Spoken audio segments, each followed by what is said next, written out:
Saya kira sangat menarik dari 3 orang narasumber tadi. Memang kita dialognya tidak seperti biasanya menggebu-gebu perdebatan panas, tapi lebih kita kontemplatif ya dalam situasi 76 tahun kemerdekaan Indonesia ini.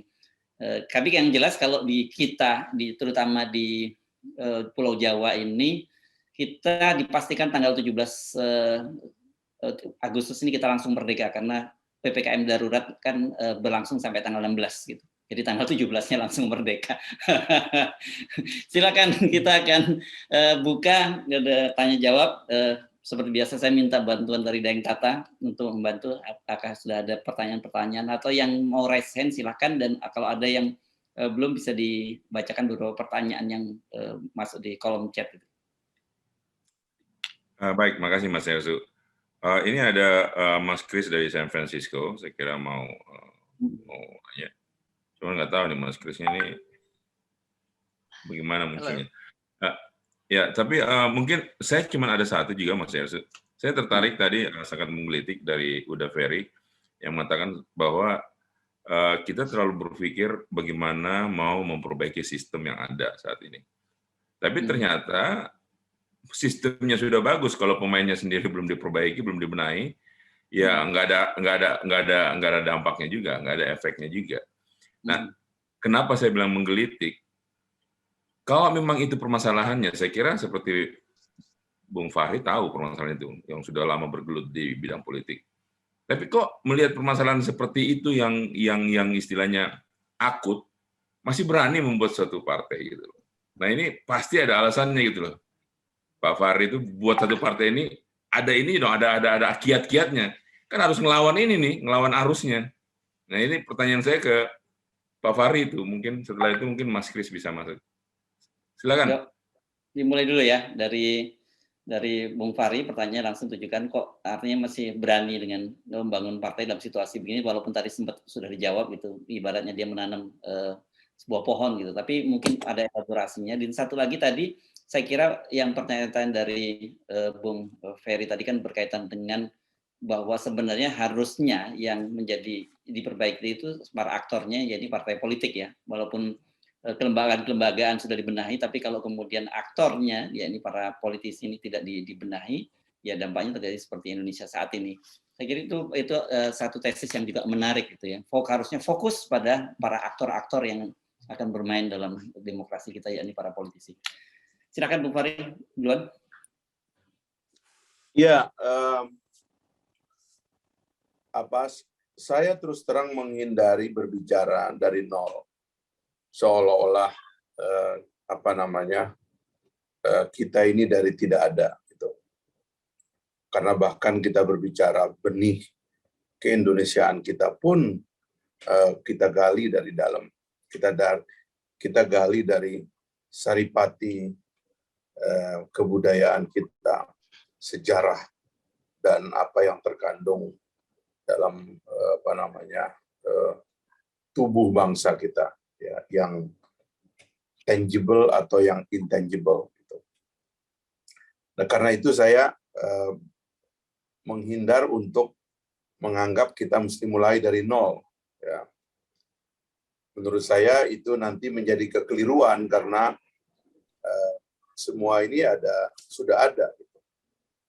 Seperti yang saya katakan tadi, ide Indonesia itu kuat, ya solid gitu. Kalau saya membaca paling tidak Elson dan Wycliffe itu tentang bagaimana orang Indonesia bergumul membentuk negara, itu cukup serius pergumulannya itu. Bagaimana lahirnya Pancasila itu juga cukup serius. Meskipun jumlah kaum intelektual yang terlibat tidak sebanyak kaum intelektual yang terlibat dalam tradisi Amerika, karena Amerika adalah negara yang tidak datang dari bawah, ya, negaranya adalah negara pendatang. Gitu. Itu sebabnya ketegangan kaum intelektual ini kan kemudian berakhir dengan perang saudara, karena begitu tegang tawar-menawar antara kaum intelektual di dalamnya. Sementara kita itu sudah melahirkan negara, ya, lalu kemudian kita perbaiki apa yang pernah salah. Ya, saya sering mengingatkan kalau terkait demokrasi, memang ada fakta sejarah bahwa usia kita hidup dalam tradisi otoriter atau non-demokrasi itu jauh lebih lama daripada kita hidup dalam tradisi demokrasi. Kita hidup dalam tradisi otoriter kerajaan-kerajaan lama. Lalu kemudian datang kaum imperialis, kaum kolonialis yang tentu tidak demokratis. Habis itu kita merdeka, muncul orde baru, muncul orde lama. Yang di ujung kemudian konsep demokrasi terpimpinnya menonjol, tapi itu tidak demokratis sebenarnya, meskipun dibilang demokrasi terpimpin. Lalu Pak Harto menggunakan konsep demokrasi terpimpin dengan militer sebagai backbone-nya. Ini semua fase non-demokrasi.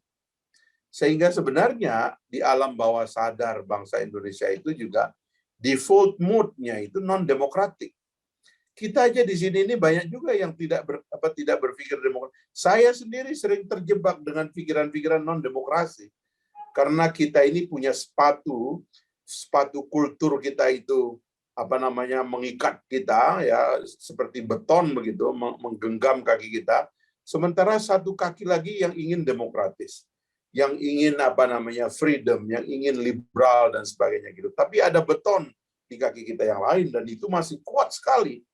Feudalisme misalnya sebagai tren yang terjadi di semua partai politik sekarang itu luar biasa karena fondasinya adalah mentalitas non-demokrasi. Mengatakan tidak kepada pimpinan partai itu sesuatu yang diharamkan itu ya. Anggota DPR kehilangan kebebasan untuk berbicara karena Pak Ketum atau bos ya kan sudah melakukan deal dengan pemerintahan.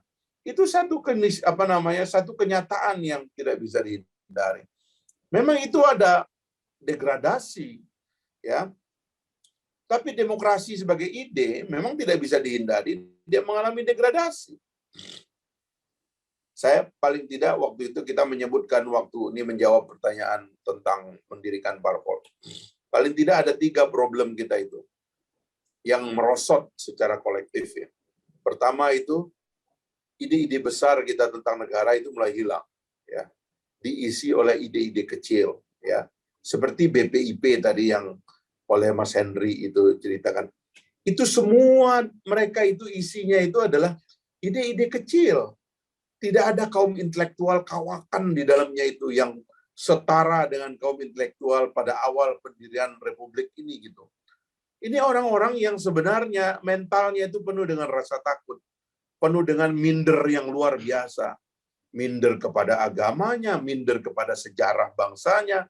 Itu semualah orang-orang itu yang kemudian pekerjaannya itu kampanye, menakut-nakuti kita seolah-olah HTI bawa senjata mau ngepung istana. Ini orang-orang sakit semua sebenarnya pikirannya gitu. Karena bukan merupakan intelektual yang berkelas gitu. Nah, saya menganggap kematian intelektual yang berkelas itu memang kalau ini pakai teorinya Pak Amin Rais ya, katanya kalau rezim otoriter itu pernah berkuasa terlalu lama, katanya seperti Fir'aun itu dia membunuh anak-anak. Itu makanya kalau ada kematian masif pada kalangan kaum intelektual dapat dimengerti. Kenapa? Karena agak lama kita dilarang membaca buku. Agak lama kita dilarang membaca filsafat. Agak lama kita dilarang berdiskusi. Makanya kelas orang-orang ini ya yang dipilih pada angkatan 80-an ini, mohon maaf, ini mungkin Bung Ferry akan senang sama Bung Henry, karena kita ini mengklaim diri kan angkatan 90-an. Nah, jadi angkatan 9 itu adalah angkatan ketika Musa lahir.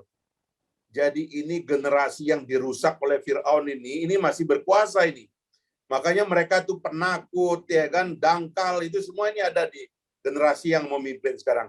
Nah, generasi yang Musa inilah kira-kira Bung Ferry dan kawan-kawan ini yang paham dengan ide demokrasi, yang mengerti cara mengoperate demokrasi itu, dan melihat bagaimana orang-orang itu mulai menyimpangkan demokrasi itu, dan kita tahu cara mengambil alih keadaan itu. Ini yang pertama ya. Kedangkalan naratif itu yang menjadi wabah sekarang. Yang kedua itu kapasitas negara, ya memang karena negaranya demokrasi, dipimpinnya harusnya secara demokratis, tentang pertukaran ide, tentang masukan, tentang berkecamuknya pendapat. Ini orang semua dilarang. orang dilarang berinovasi tentang vaksin, orang dilarang tentang berinovasi tentang strategi mengatasi pandemi, pemimpin-pemimpin daerah yang kemudian terpaksa dibenturkan dengan pemerintah pusat karena punya ide lain tentang lockdown, tentang segala macam itu. Tidak menghargai keberagaman sumber-sumber pikiran. Karena itulah kemudian kapasitas negara melemah. Di sini saya dengan Bung Ferry itu ada banyak perbedaan. Misalnya tentang cara kita memberantas korupsi. Itu juga kalau saya menganggap, loh ini adalah kelemahan. Anda nggak ngerti cara memberantas korupsi yang efektif itu kelemahan. Dan menurut saya, itu adalah cost dari generasi ini. Generasi yang tidak sanggup dealing dengan isu-isu yang ada di dalam negara. Nah, barulah yang terakhir, yang problem yang kita punya itu adalah kegagalan kepemimpinan gitu. Jadi 3 hal ini kami pakailah untuk mendirikan partai politik. Sebab tidak ada cara lain. Anda menyuruh saya seperti apa sekarang? Semua partai politik menginginkan saya menjadi caleg nomor 1 di mana-mana. Tapi saya tahu ini ketua umumnya udah nggak ada yang baca buku ini. Ketua umumnya itu sudah menjadi power player, sudah menjadi political animal. Orang-orang ini nggak ada lagi yang berfilsafat. Orang-orang ini nggak ada lagi yang punya cita-cita keagungan, keunggulan. Semuanya setoran. Dan partai politik itu tidak lagi menjadi institusi intelektual. Dia menjelma menjadi institusi kekuasaan yang di dalam itu kekuasaan di-exercise gitu. Tentang meletakkan orang, tentang kabinet, tentang deal proyek ini. Itu semua yang mereka lakukan. Apa saya harus ikut kepada itu semua? Kan saya harus memiliki, dengan teman-teman harus memiliki jalan lain yang kita coba. Nah tentu lebih banyak kaum intelektual yang terlibat, tentu diskusinya akan lebih menarik. Tapi kita tidak punya cara lain. Mengganti kekuasaan dalam demokrasi adalah dengan pemilu. Pemilu adalah kudeta konstitusional yang bisa kita rancang dari sekarang kalau kita mau. Itu yang kita mau lakukan gitu. So kalau tidak, gimana kita mau menjadi pesimis? Kita kalau pesimis sekarang tuh dituduh teroris, Bos. Ya kan? Mendingan kita membangun kekuatan kita sendiri. Apapun kontroversinya, kita lagi membangun kekuatan itu. Karena kami ada kepercayaan tentang shifting generasi. Soal partai politik itu nanti dipilih tidak oleh rakyat, itu juga ada fenomena-fenomena yang nggak bisa dijelaskan dari sekarang. Yang penting niat kita dalam membangun partai politik itu adalah modernisasi partai politik, modernisasi negara, karena kita percaya negaranya sudah ada dan bisa diperkuat.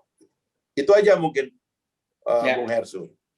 Ya, ini menarik. Jadi beliau percaya bahwa pemilu adalah salah satunya kudeta secara resmi terhadap pemerintahan yang sah.